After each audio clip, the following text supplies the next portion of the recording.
an educational video by Patanjali Rishikul, Prayagraj. Class 3, Subject EVS 2 Science. Topic: Recapitulation of matter and its properties.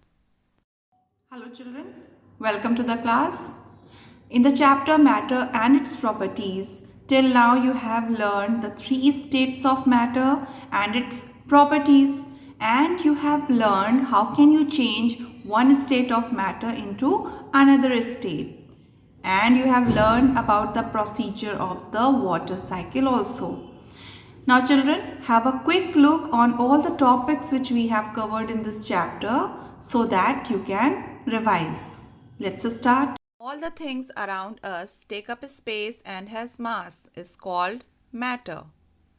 The three states of matter are solid, liquid, and gas. Now, properties of solids. It has a definite shape, it has a definite mass, and it has a definite volume. Properties of liquids. It takes the shape of the container in which it is kept.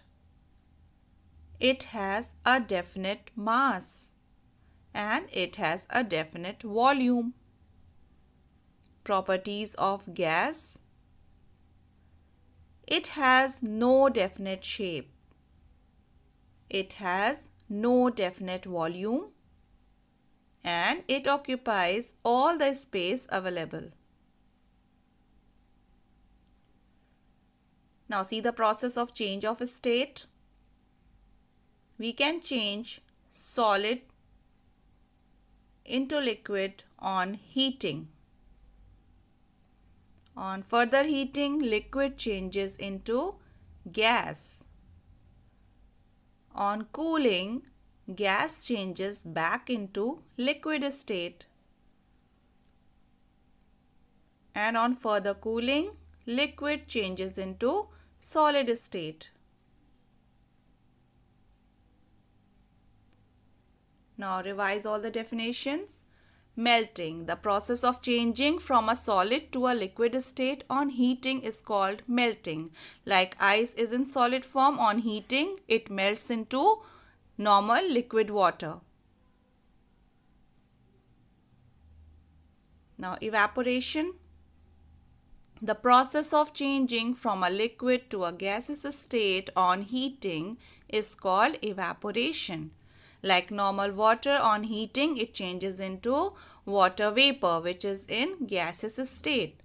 So liquid changes into gas on heating. This is called evaporation. Condensation. The process of changing from a gas to a liquid state on cooling is called condensation. Like water vapor is in gaseous state, on cooling it changes into normal water, which is in liquid state. Let's revise the water cycle. Because of the heat of the sun, water changes into water vapor. And water vapor being lighter goes higher up in the sky. And there in cold atmosphere, it changes into water droplets. And they form clouds. When clouds become very heavy, they fall down as rain. And water comes back on earth in the form of rain, snow, sleet and hail. Children, we have revised all the topics of the chapter Matter and its Properties. I hope you have understood well. Keep learning, keep revising. Thank you.